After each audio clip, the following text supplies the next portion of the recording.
तो हम लोग कल चर्चा किए थे 4 प्रकार के लोग भगवान के पास जो नहीं आते हैं। नमाम दुष्कृतनो मूढ़ा प्रपद्यन्ते नराधमा माया अप्रत ज्ञाना आसुरम भावमाश्रितः। आगे पढ़ रहे हैं। इस प्रकार मूढ़ लोगों का श्रेणी विभाजन किया गया, मीन्स कैटेगराइजेशन किया गया है। दुष्कृति व्यक्ति सदैव शास्त्राज्ञा के विपरीत आचरण करता है। अब ज़्यादा किचकिच मत कीजिए, वो सब पकड़ेगा यहाँ पे। Just keep it silent. दुष्कृति व्यक्ति सदैव शास्त्राज्ञा के विपरीत आचरण करता है। वर्तमान सभ्यता का एकमात्र कार्य बस शास्त्र नियमों को भंग करना है। परिभाषा के अनुसार सुकृति वह है जो शास्त्र नियमों को भंग नहीं करता। दुष्कृति अर्थात दुष्ट कार्य करने वाला और सुकृति अर्थात गुणवान मनुष्य में अंतर करने के लिए कुछ मापदंड होना चाहिए। प्रत्येक सभ्य देश का अपना कुछ शास्त्र होता है। यह शास्त्र चाहे ईसाई हो, हिंदू हो, मुस्लिम हो या बौद्ध, इससे कोई अंतर नहीं पड़ता। विशेष बात यह है कि सभी धर्मों में शास्त्र की पुस्तक विद्यमान है। जो व्यक्ति शास्त्र के सिद्धांत पर नहीं चलता उसे अपराधी समझा जाता है। इस श्लोक में उक्त एक अन्य श्रेणी है मूढ़, यानी कि प्रथम कोटि का मूर्ख, अव्वल दर्जे का बेवकूफ। नराधम वह है जो मनुष्यता से गिरा हुआ है। माया अपहृत ज्ञाना से तात्पर्य उस व्यक्ति से है जिसका ज्ञान माया के द्वारा अपहृत कर लिया गया है। आश्रम भावम आश्रिता से तात्पर्य उन लोगों से है जो पूर्णतया नास्तिक है। यह इन्वर्टर अभी भी ऑन किया हुआ है, उसको बंद कर दीजिए, वो पिट पिट पिट करता रहेगा। कोई बात नहीं, बंद रहने दीजिए। यद्यपि परम पिता की शरण लेने में कभी कोई हानि नहीं है, किंतु जो लोग उपर्युक्त वृत्ति वाले हैं वह ऐसा कभी नहीं करते। अब आप देख सकते हैं ये कितने आश्चर्य की बात है कि जिस कार्य से लाभ ही हो और नुकसान कोई भी ना हो, और जिस कार्य से नुकसान ही हो लाभ कोई ना हो, तो उसको करने वाले व्यक्ति को क्या कहा जाएगा? महामूर्ख कहा जाएगा कि नहीं? भगवान के, आपने सुना था, भगवान की शरण लेने से व्यक्ति उस माया को भी पार कर जाता है जिसको पार करना दुरत्य है। दुरत्य मतलब किसी भी व्यक्ति के लिए जगत में दुरत्य है, ठीक है ना? लेकिन फिर भी व्यक्ति भगवान की शरण नहीं जा रहा। तो आप समझ रहे हैं, और यह समझ रहे हैं कि ये प्रेरणा कौन दे रहा है? भगवान इस प्रकार की प्रेरणा दे रहा है। और वह क्यों दे रहे हैं? क्योंकि व्यक्ति इस प्रकार से चाहता है। और चाहता क्यों? क्योंकि उस प्रकार का है। वो उस प्रकार का है क्यों? क्योंकि वो गुणों का संग इस प्रकार से कर रहा है। कब से करना शुरू किया? अनादिकाल से। तो एक तरह से देखा जाए तो उसके लिए कोई होप नहीं है अगर भगवान के भक्त उसकी मदद नहीं करते तो। समझ में आया? जो व्यक्ति असुरी प्रवृत्ति का है, भगवान भी चुप बैठे हुए हैं। भगवान भी इसको नहीं बोल रहे सीधे कि मैं भगवान हूँ। बारंबार वो ऐसे कार्य करता रहेगा कि वह निकृष्ट योनि में जाता ही रहे। हाँ, कदाचित भगवान की व्यवस्था से उसे कोई अज्ञात सुकृति या कुछ मिल जाए और उसे भक्तों का संग मिल जाए तो वह मुक्त हो जाएगा। कई बार आप भगवद गीता के महात्म्य में इस बात को सुन चुके हैं कि कोई व्यक्ति बहुत पापी था, फिर बहुत घोर पाप करता रहा, पाप में ही उसकी प्रवृत्ति रही, लेकिन खूब नरक गया, नरक भोगा, उसके बाद भी सुधरा नहीं, फिर वही ढाक के 3 पात, और फिर किसी तरह से भगवद गीता कुछ उसने पढ़ लिया तो उसको मुक्ति हो गई। ये भी भगवान की नियोजन ही है, व्यवस्था ही है, लेकिन सीधे भगवान कृपा नहीं करते। अब जानते हैं बात, भक्तों के द्वारा करते हैं। तो ये समझ में आ रहा है ना? जिस कार्य से कोई लाभ नहीं है उससे करने में बहुत अधिक प्रवृत्ति, और जिस कार्य को करने से कोई लाभ नहीं है, नुकसान है, उससे निवृत्त नहीं हो रहे हैं। और जिस कार्य को करने में बहुत बड़ा लाभ है उसे करने में प्रवृत्ति नहीं। प्रवृत्तिम चा निवृत्तिम चा जना आसुरः। ये श्लोक भगवद्गीता में भगवान बोलते हैं कि किसमें प्रवृत्त होना चाहिए, क्या करना चाहिए और क्या बिल्कुल नहीं करना चाहिए, यह लोगों को बिल्कुल नहीं पता है। अब आप इसमें कोई बहुत दूर जाने की ज़रूरत नहीं है। बहुत सारे अपने रिश्तेदारों को जानते होंगे जो मांस खाने को बहुत अच्छा मानते हैं और मांस बिल्कुल नहीं खाना चाहिए और भगवान का प्रसाद खाना ही चाहिए। और वो क्या बोलेंगे, ये मट्ठा और ये सब पीने से क्या फ़ायदा, दारू पियो या मांस खाओ। अब समझ में आ गया। और इस प्रकार की प्रवृत्ति वाले लोगों को कहो कि गीता भागवत सुनने आओ तो उनके पास समय नहीं रहता है। प्रभुपाद जी को बोलते हैं कि उनके पास गीता भागवत सुनने के लिए बिल्कुल समय नहीं है, लेकिन दुनिया की चर्चा करने के लिए सारा समय है। आप देखते ही होंगे। ठीक है, तो आगे पढ़ते हैं।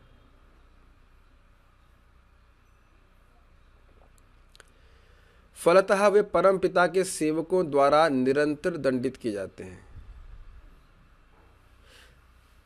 ये परम पिता के सेवक कौन हैं? एक आपने बताया माया देवी। क्या आप लोग अपने फ़ोन को साइलेंट में रखना नहीं जानते हैं? किसका बजा ये फ़ोन? जिसका बजा वो क्लास के बाहर जाए। फिर अब हम अपना फ़ोन पे चेक कर लेते हैं मुझे जाना पड़ेगा नहीं तो मेरा फ़ोन साइलेंट पे रहता है। डेवलप दैट कॉन्शियसनेस, सचेतना कि आप यहाँ पे एक आधा घंटा क्लास के लिए आते हैं तो क्लास बार बार टुन टुन 2 बार 3 बार बज चुका है। प्रधानमंत्री तो नहीं है ना, साइलेंट पे रखिए उसको। तो ये परम पिता के सेवकों द्वारा निरंतर दंडित किए जा रहे हैं। और अगर आप लोगों ने जो उत्तर दिया बिल्कुल वही एक्चुअली सही उत्तर है। यमदूत तो बाद में पीटेंगे, माया देवी तो निरंतर पीट रही है इन तीनों तापों के द्वारा। यही बोल रहे हैं, उन्हें थप्पड़ चांटे लगाने पड़ते हैं, बेंत लगाने पड़ते हैं, लातें जमानी पड़ती हैं और उन्हें बहुत दुख उठाना पड़ता है। तो यहाँ पे तो खैर दृश्य दिखाया गया है कि यमराज के लोग उनको यमलोक लेके जा रहे हैं, लेकिन यमलोक पे तो केवल एक समय में ही कष्ट उठाना पड़ता है, काफ़ी समय तक उठाना पड़ता है। लेकिन जो व्यक्ति भगवान की भक्ति नहीं कर रहा उसको माया ऐसे भी दंडित करती है। ओके, जैसे एक पिता को अपने उद्दंड बालक को दंड देना पड़ता है, वैसे ही भौतिक प्रकृति कुछ दंड का विधान, भौतिक प्रकृति के द्वारा कुछ दंड का विधान करना पड़ता है। साथ ही प्रकृति अन्न और अन्य आवश्यक पदार्थ देकर हमारा पालन पोषण भी कर रही है परम पूज्य भक्ति विश्राम माधव महाराज को बड़े अच्छी तरह से कहते हैं कि maya is a mother but very heavy mother. Heavy mother समझते हैं आप? हैवी मतलब भारी नहीं है, मतलब कुछ माताएं ऐसी होती हैं, मैं बुरा मत मानेगा, मैंने सुना, ऐसे मेरा परसेप्शन है, मैं गलत हो सकता हूँ। हमने वो मूवी देखी थी तुकाराम वाली, तो उसमें जो उनकी पत्नी थी दहेज चाटे बजा रही थी कुछ गलती हो गई, दहेज चाटे पे चाटे कुछ माताएं होती हैं, मैं सब नहीं बोला, कुछ माताएं होती हैं जो बहुत, प्राय सब माता बड़े कोमल हृदय की होती हैं। कुछ माताएं होती हैं जरा सी गलती दहेज चाटा, हाँ पड़ता है। आप लोग देखे होंगे ऐसे, कहीं कहीं होता है। बहुत बच्चों को बहुत मारती हैं, पता नहीं क्यों मारती है, ऐसे मारती हैं। और उसमें भी कभी कभी ट्यूशन मास्टर तो होती, मास्टर नहीं होती तो बहुत मारती, हाथ मारते हैं। तो ये एक महत्वपूर्ण बात है कि माया देवी कैसी ट्यूशन मास्टर है, वैसे ही माता जी की तरह है जो ट्यूशन मास्टर है। माँ तो नहीं है एक्चुअली, माँ नहीं है, आंटी मौसी कह लीजिए, जो रोटी पानी सब दे रही हैं, पोषण कर रही हैं, लेकिन जरा सी गलती होती है तो फिर वो पीटने में कोई कमजोरी, कोई कसर नहीं छोड़ती, कसर बाकी नहीं रखती, ऐसे कह लीजिए। इसकी चर्चा हम लोग कल ही कर चुके हैं। एक रुचिकर बात यहाँ फोटो पे दिखाया गया है कि देखिए, जब कोई व्यक्ति भगवान की भक्ति करता है तो भगवान के अंतर्गत सारे देवता हैं, तो देवता भी सारे आशीर्वाद उस व्यक्ति को देते हैं। देवान भावयता नेना ते देव भावयन्तु वहा परस्परम भावयन्तः श्रेयः परम वाप्सतः।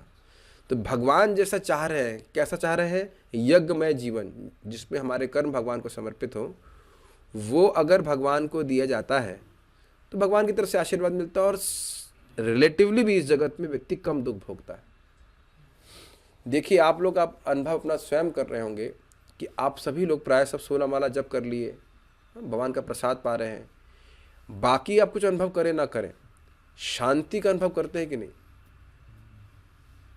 That is directly परसीवेबल।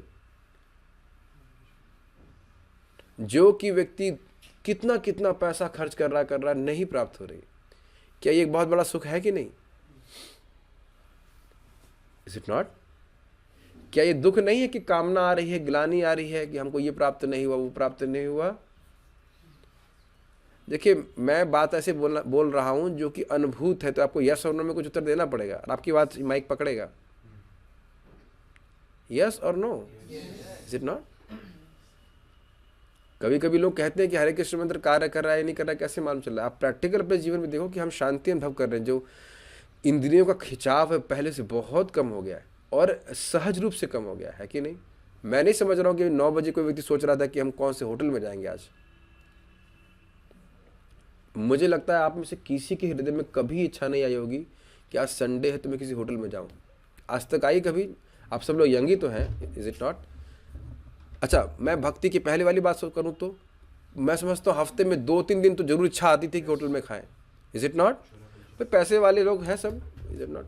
बहुत पैसे वाले होटल वाले से हम नहीं खाएंगे तो भाई जैसे हमने बताया जो रेहड़ी होती है इसमें गंदा वाला पानी इस्तेमाल करता है, उसको भी खा करके हम लोग संतुष्ट हो जाया करते थे, है ना?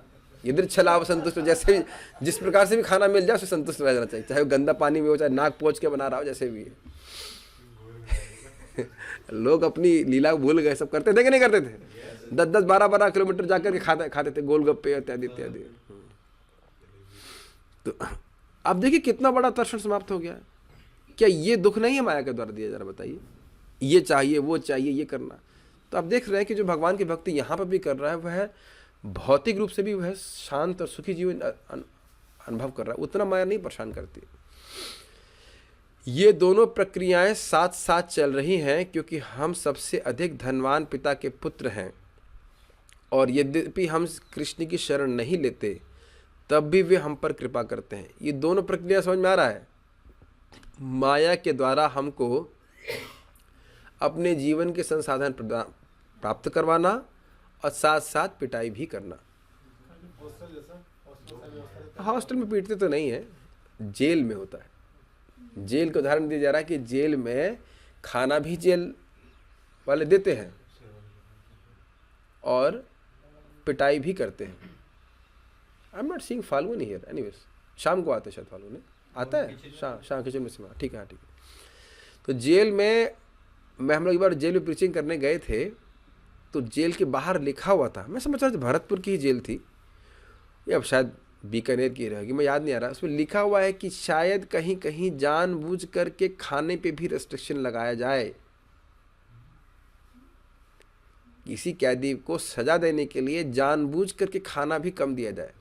ऐसा मैं तो पता नहीं क्या करते हैं, लेकिन उसमें लिखा जरूर हुआ था इस प्रकार से। तो ये दोनों प्रक्रिया चल रही। भाई खाना नहीं मिलेगा तो कैसे जिएंगे हम? परम पिता द्वारा इतनी उत्तम रीति से परिपालित होने पर भी एक दुष्कृति नियम विरुद्ध कर्म करता रहता है। वह व्यक्ति मूढ़ ही है जो दंडित होने पर तुला हुआ है। तो पहली चीज क्या है मूढ़ की? अपने क्वालिफिकेशन समझी भाई, भगवान से विद्रोह करने के कारण इस जगत में हो। अब जेल में आकर के और गड़बड़ काम करोगे तो अपना टर्म बढ़ा रहे हो कि नहीं? तो ये मूर्खता है कि नहीं? बुद्धिमानी तो ये है कि गवर्नमेंट की बात मान करके ठीक से चलो तो तुम्हारा जो है टर्म कम कर देंगे। ये होता है, आपको पता है बात?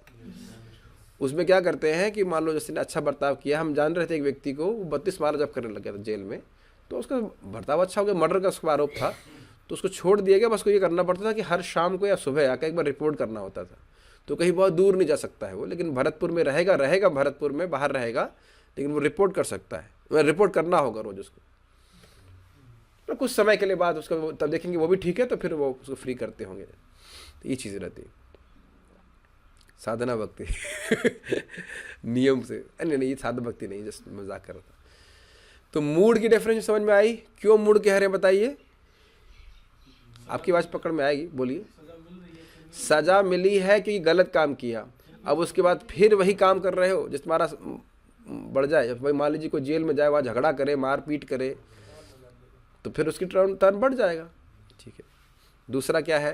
वह नराधम ही है जो इस मनुष्य देह और जीवन को कृष्ण को समझने में प्रयोग नहीं करता।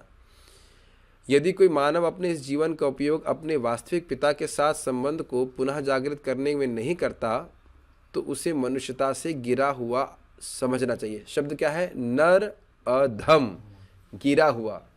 तो बड़ा स्पष्ट अर्थ प्रपात दे रहे हैं। नराधम का समझ रहे हैं, इंसान वो है जो भगवान की बारे में जिज्ञासा करे। तो नराधम मतलब जो इस स्टैंडर्ड से नीचे गिरा है।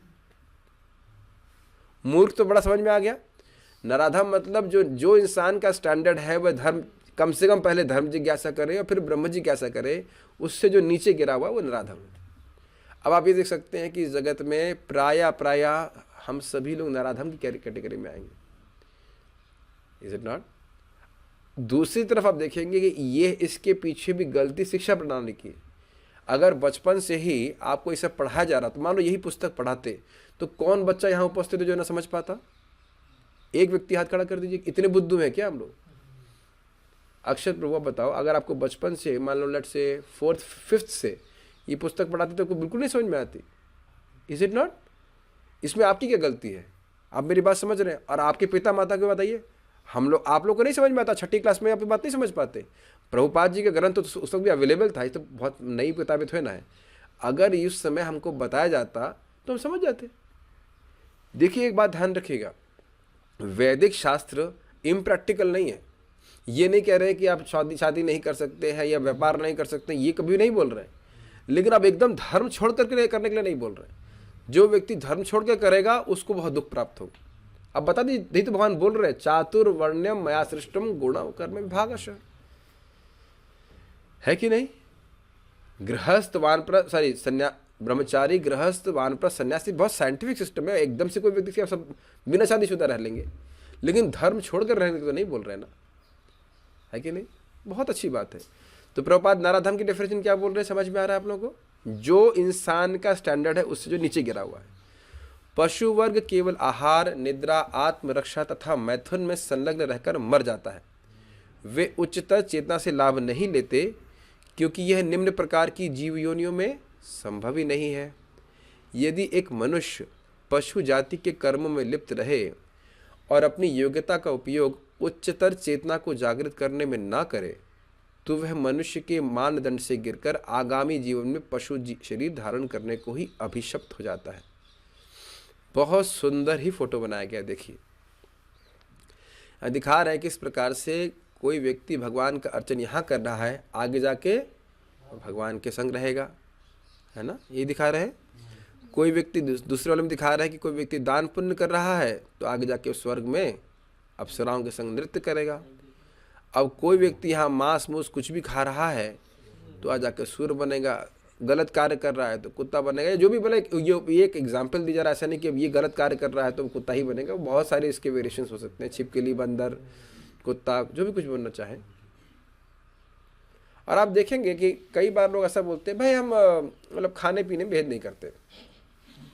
सुना आपने?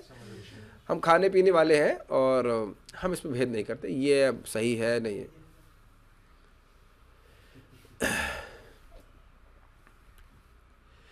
तो प्रभुपाद जी कहते तुम बिल्कुल भेद नहीं करते हो ना, तो ऐसा करो सुअर बन जाओ, तुम मल भी खा सकते हो, कोई भेद करने की जरूरत नहीं। तो इस प्रकार से ये दंड नहीं है, ये पुरस्कार है। What do you think? भाई जो व्यक्ति भगवान के सेवक के रूप में कार्य कर रहा है यहाँ पे, तो भगवान ठीक पुरस्कार दे रहे, तुम मेरे सेवक बन जाओ। जो व्यक्ति स्वर्ग के जैसे कार्य कर रहा है, पुरस्कार मिल रहा है कि तुम स्वर्ग आनंद लो। और जो व्यक्ति पशु बनने के लिए कार्य कर रहा है तो उसको पुरस्कार मिल रहा है, तो सुअर बन जाओ। हम कई बार बोल चुके हैं कि आपको आज तक कोई सूखा टिंगड़ी सुअर प्राप्त नहीं हुआ हो।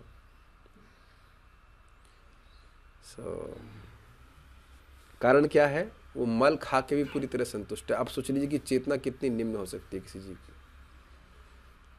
इट्स वेरी डिस्गस्टिंग ना। मैं बोलूंगा, आप लोगों को भले खराब लगे, सोचिए कल अगर मल खाना पड़े तो।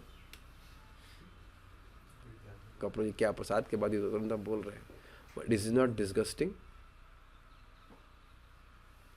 और ये समझ लीजिए कि कलयुग में तो प्राय लोगों की गति इधर ही जाने वाली है। सभी तो अंट संट खाते हैं, बताइए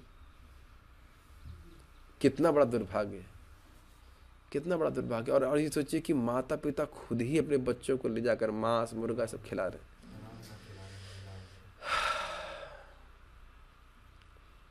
और उसके बाद सोचते हैं बच्चा हमारा आगे बढ़ जाएगा। आगे तो बढ़ गया, आगे बढ़ के नीचे कितना जाएगा वो सोच नहीं रहे। अब पता नहीं, मैंने तो विदेशों में तो शायद खुद ही बियर वेयर देते होंगे पीने के लिए, मुझे नहीं पता क्या करते हैं। पिताजी माता जी भी पीती होंगी ऐसे करके। मांस तो खिलाते हैं मेरे ख्याल से, शराब और पीना या बियर पीना तो उनके लिए कॉमन है ना। साधना करते हैं उस तरह से, साथ में पीते हैं। हाँ, तो ये सब है, क्या डेंजरस है। तो ये कोई दंड नहीं कहा जाएगा, जैसे जैसे जैसे कार्य कर रहा है वैसे वैसे गति प्राप्त हो, तो ये नराधम कहे जाएंगे। श्री कृष्ण की कृपा से हमें एक अत्यंत विकसित शरीर और बुद्धि प्राप्त हुई है, किंतु यदि हम इनका दुरुपयोग ही ना करें तो वे हमें उन्हें दोबारा क्यों देंगे।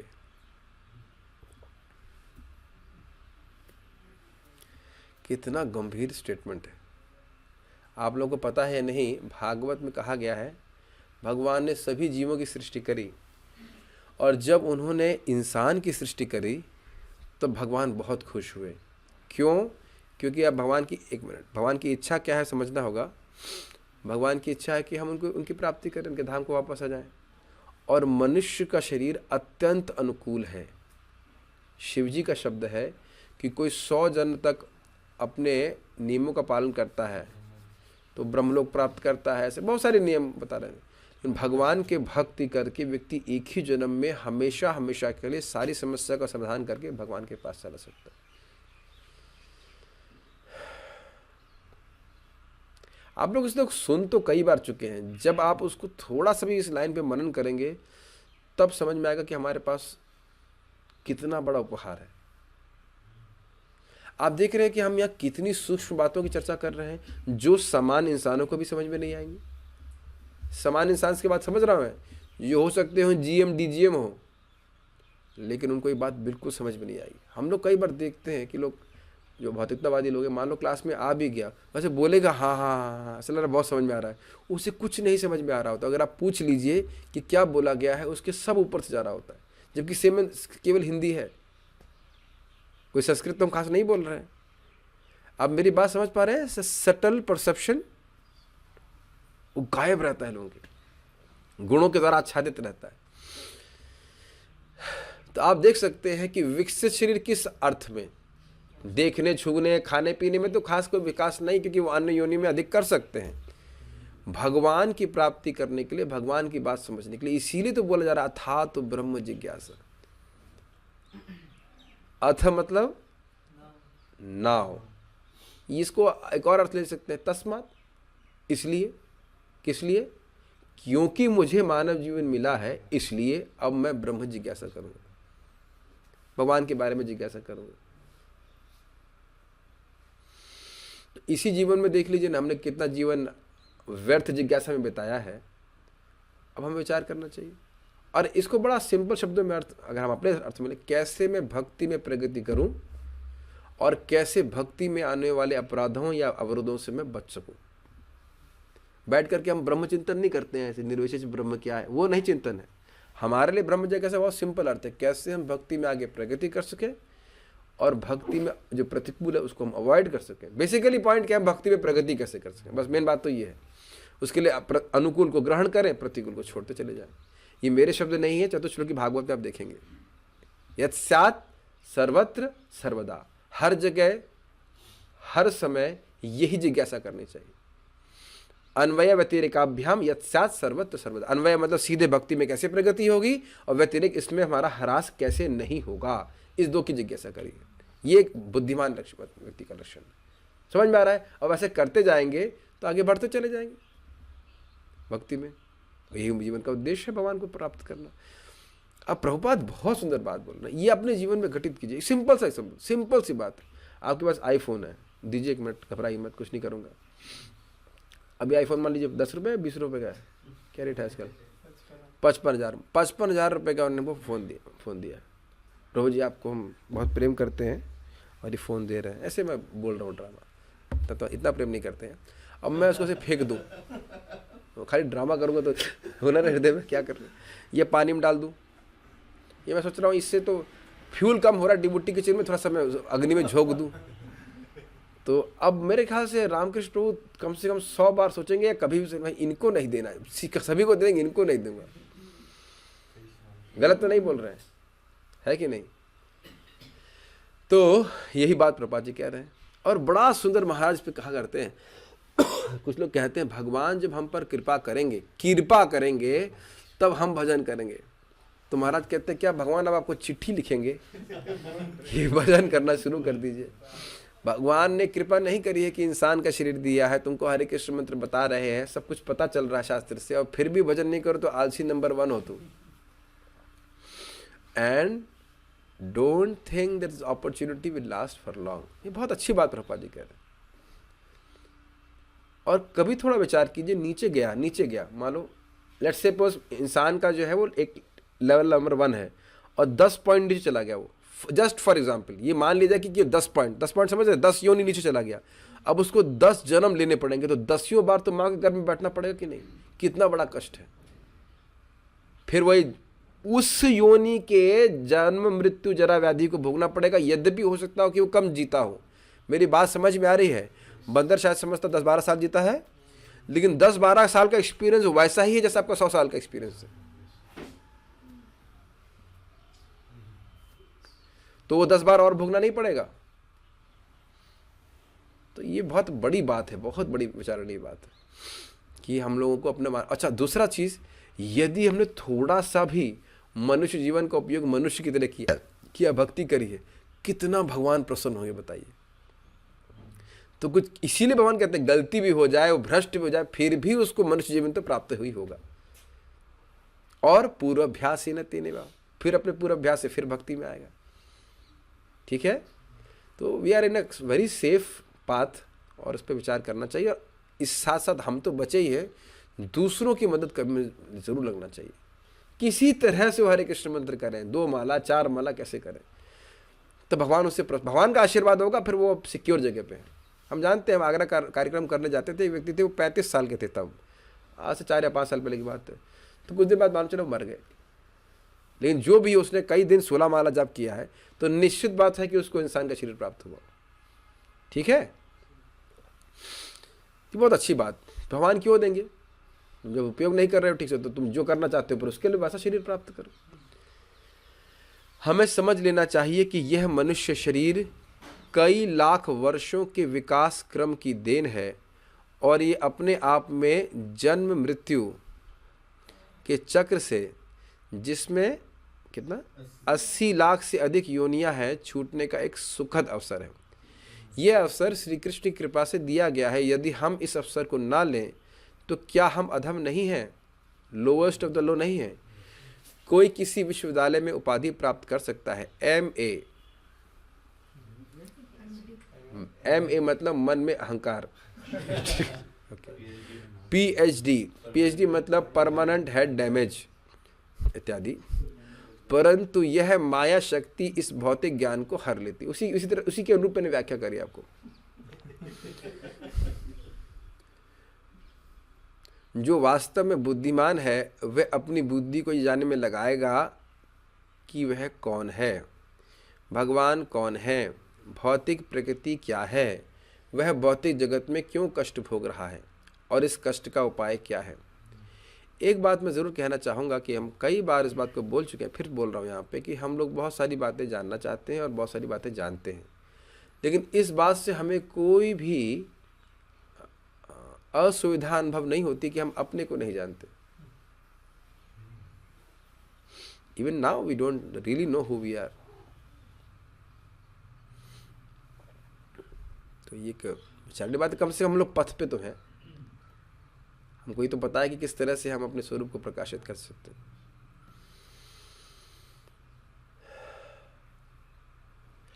इस जन्म में जिस पहचान को हम धारण कर लिए हैं, कदाचित उसको भूल जाए तो हमारे रिश्तेदार कितने परेशान होंगे कि नहीं। मेरी बात समझ में आ रही है? आप किसी को पिता मान रहे हैं, बेटा मान रहे हैं, जो मांग रहे हैं, वो भूल जाएं तो लोगों के लिए दिक्कत होगी कि नहीं। कि आपने देखा नहीं, वृद्धावस्था में पत्नी भूल जाती है उसके पति कौन है, पति भूल जाता है उसकी पत्नी कौन है। ये आपने सुना नहीं कभी? केशव सखा प्रभु आपके पिताजी को याद रहता था, आप बता रहे थे ना कि शायद वो भूल रहे थे कि आप उनके बेटे हैं। Is it I am saying correct और रॉन्ग? हाँ, तो आपको अच्छा लग रहा था, स्वाभाविक सी बात है, बिल्कुल नहीं अच्छा लग रहा था कि हमारे पिताजी हमको ही नहीं पहचान रहे। ऐसे लग रहा होगा ना, अजीब सा लगता है। और ये सबके संग होता है, ऐसा नहीं कि उन्हीं के संग हो रहा है, सभी के संग वृद्धावस्था में इस प्रकार से होने लगता है। और आप कह रहे थे थोड़ा थोड़ा मेमोरी लॉस है, और मान लीजिए टोटल लॉस हो जाए तो अब आप बताइए कि अगर ऐसी कोई स्थिति में है तो उसके लिए सबसे महत्वपूर्ण क्या है? मेरी प्रश्न समझ में आ रहा है? उसके लिए और उसके परिवार वालों के लिए सबसे महत्वपूर्ण क्या है? कौन सा कार्य है कि इसी तरह उसकी स्मृति वापस आ जाए? अब समझ में आ गया मैं क्या कहना चाह रहा हूँ? यही प्रभुपाद जी कह रहे हैं कि हमारे लिए सबसे महत्वपूर्ण कार्य यह है कि हम हमारी जो भगवत स्मृति है उसको नष्ट करने का उपाय समझें, भगवान की विस्मृति को नष्ट करने का। ध्यान से सुनिएगा मैं क्या कह रहा हूँ। और इसीलिए हम सुबह से वही उपाय कर रहे हैं ना, मंगल आरती जाते हैं, जप कर रहे हैं, भगवान के बारे में सुन रहे हैं, तो धीरे धीरे बात वहाँ पे अवेयरनेस हमारी बढ़ जाती। और इसमें श्रवण बहुत प्रभावशाली है। एक भक्त ने, हम कृतज्ञता पे बात कर रहे थे, तो उससे एक दिन पहले पूछे थे कि मैं वो कहीं गई होंगी तो भूख लगी होगी किसी रिश्तेदार में, क्या तो खाई नहीं, और लौट रही थी तो भुट्टा खा लिया रास्ते में भुट्टा या कुछ कब रास्ते में मिल गया होगा। तो बाद में उनको दुख हुआ कि अरे हमने तो ये खाया लेकिन हमने अर्पित नहीं किया भगवान को। तो ये कुछ कृष्ण चेतना है कि नहीं? ये बहुत अच्छी बात है कि हमसे कुछ गलती हुई है तो भगवान को ये अच्छी बात नहीं है कि हम अनऑफर्ड चीज़ खाएं। तो ये भगवान के प्रति कुछ प्रेम है कि नहीं, अधीनस्थ होने का भाव है कि नहीं? बहुत अच्छा बात है। उसका आधार क्या है? श्रवण। दिखने में कुछ नहीं लग रहा है आपको, भुट्टा खाया नहीं खाया, और मैं कौन सा देख रहा हूँ, मेरा यहाँ से कोई सामर्थ्य तो है नहीं। अच्छा भुट्टा ठीक है, अच्छा हमारा ये एक डिवोटी भुट्टा खा रहा है, ठीक है, हाँ, ऐसा तो हम कुछ कर नहीं सकते, हमारे को तो कोई सामर्थ्य नहीं है। तो दिस इज वेरी गुड। क्या यही श्रवण का एक बहुत बड़ा आधार है, श्रवण का कार्य है। तो ये सारे प्रश्न, क्या प्रश्न है? मैं कौन हूँ, भगवान कौन है, ये भौतिक प्रकृति क्या है, और मैं यहाँ पे कष्ट क्यों भोग रहा हूँ? ठीक है। हम अपनी बुद्धि से कार, रेडियो या टेलीविज़न बनाने में काम ले सकते हैं जिससे हमारी इंद्रिय तृप्ति हो, परंतु हमें यह समझना चाहिए कि यह ज्ञान नहीं है, बल्कि यह चुराई हुई बुद्धि है। मनुष्य को बुद्धि जीवन की समस्याओं को समझने के लिए दी गई थी, परंतु उसका दुरुपयोग हो रहा है। लोग यह सोच रहे हैं कि उन्होंने कार बनाना व चलाना सीख लिया है, इसलिए उन्होंने ज्ञान प्राप्त कर लिया है। परंतु जब कार नहीं बनी थी तब भी लोग एक स्थान से दूसरे स्थान पर जाते थे।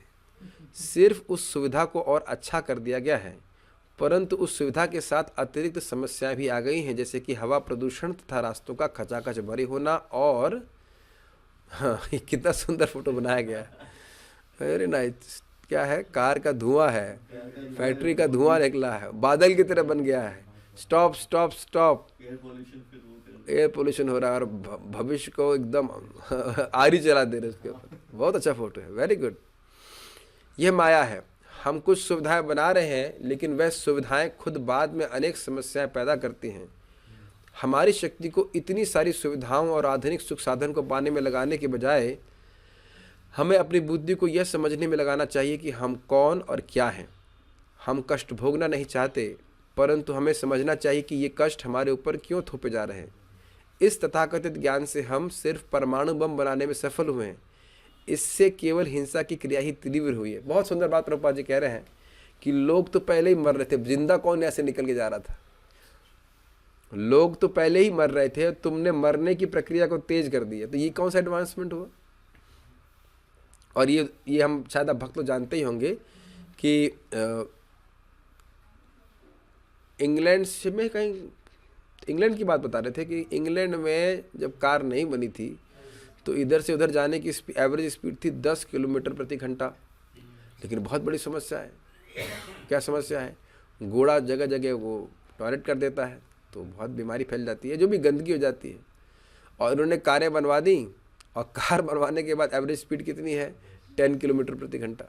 लेकिन अब जो कार वटेवर एग्जॉस्ट भेज रही है, तो घोड़े का एग्जॉस्ट तो एक ही जगह रहेगा ना, लेकिन जो कार का एग्जॉस्ट है वो तो अब हर जगह है। तो अब हम ऐसा बातें बोलेंगे तो लोग कहेंगे कि हम टेक्नोलॉजी की भर्त्सना कर रहे हैं। ऐसा तो नहीं किया जा रहा, टेक्नोलॉजी का उपयोग तो हम भी कर रहे हैं प्रीचिंग करने के लिए, लेकिन वस्तुतः ही बहुत सारी समस्याओं को जन्म दे रही है। तो अब कोई कहेगा फिर आप टेक्नोलॉजी कितनी भर्त्सना करते हो, टेक्नोलॉजी का उपयोग क्यों करते हो? उस पर बड़ा सुंदर बात बोली थी, बहुत सुंदर आर्ग्यूमेंट भी है। हमारे गौर सुंदर प्रभु बता रहे थे कि देखो ये पुणे के डिवोटीज बड़े तेज होते हैं आर्ग्यूमेंट में। उन्होंने कहा कि मानो कोई चोर 170 की स्पीड पे पल्सर में भाग रहा है, तो अब साइकिल पे तो नहीं पकड़ेगी पुलिस उसको। समझ में आया? 170 की स्पीड कहता कहाँ तक पहुँचती है पल्सर हमको नहीं पता, 120 तो पहुँच ही जाती है, मान लो 120 तक, हाँ 200 किलोमीटर पर आवर स्पीड पहुँच लेती है। तो मानो चलो 170 मान लें, 150 पे भाग रहा है। अब उसको पकड़ना है तो पुलिस वाला कहेगा नहीं भाई हम तो अब पल्सर तो इस्तेमाल नहीं करेंगे, हम साइकिल चलाएंगे तो पकड़ लेंगे। टम टम से पकड़ेंगे तो वो नहीं समझ वाला। तो जनता इतनी तेजी से नरक की तरफ जा रही है कि उसको उस नरक से बचाने के लिए भगवान के भक्तों को हर उपयोगी अस्त्र का, हर आवश्यक अस्त्र का उपयोग करना है। यदि भक्त लोग टेक्नोलॉजी से कोई आसक्त नहीं है, यहीं बैठे बैठे देखिए हम कितने सारे भक्तों को बोल सकते हैं, इज इट नॉट? तो हम टेक्नोलॉजी का कह सकते हैं निंदा नहीं कर रहे हैं, लेकिन पॉइंट यहाँ पे निंदा क्या किया जा रहा है, भक्त लोग तो कितने कम है जो इस टेक्नोलॉजी का उपयोग कर रहे हैं, बाकी तो टेक्नोलॉजी का उपयोग गलत ही हो रहा है कि नहीं? ये प्रभुपाद जी बात बोल रहे हैं। क्या सभी लोग कार से मंदिर ही आ रहे हैं? ठीक है ना? हम बड़े अभिमान के साथ सोचते हैं कि ये ज्ञान की प्रगति है, किंतु यदि हम ऐसा आविष्कार कर सकें जिससे मृत्यु को रोका जा सके, तो समझना चाहिए कि हम वास्तव में ज्ञान में आगे बढ़े हैं। मृत्यु तो भौतिक प्रकृति में पहले से ही उपस्थित है, किंतु हम तो एक ही धमाके में सबका संहार करके मृत्यु को बढ़ावा देने को उत्सुक हैं।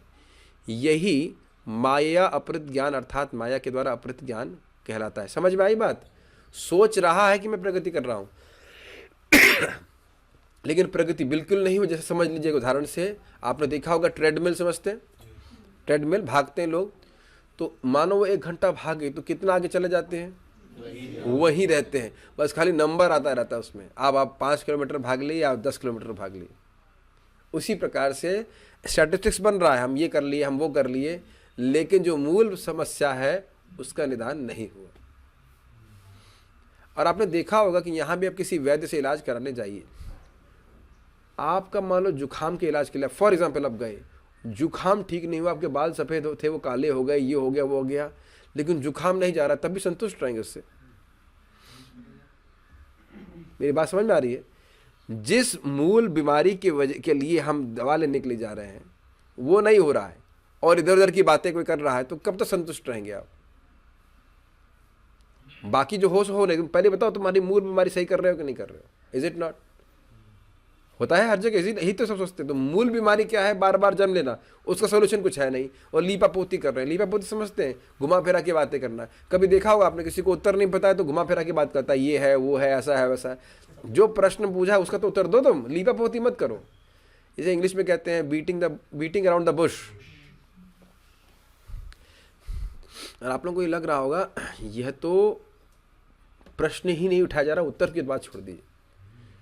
उसके आगे आसुरी लोगों के बारे में वर्णन है। हमारी बैटरी यहाँ पे समाप्त हो गई है, मेरी नहीं, मेरा मतलब लैपटॉप की, तो उसको हम लोग यहाँ रुक जाते हैं।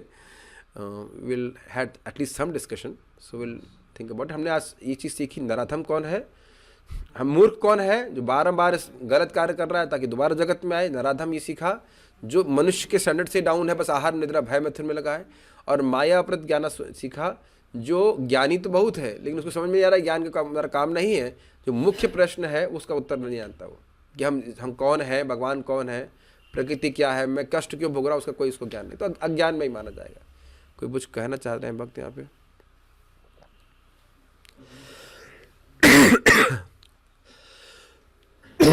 ओके, सो चलिए स्टॉप हियर। श्रील प्रभुपाद की जय। ताय गौर प्रेमानंदे।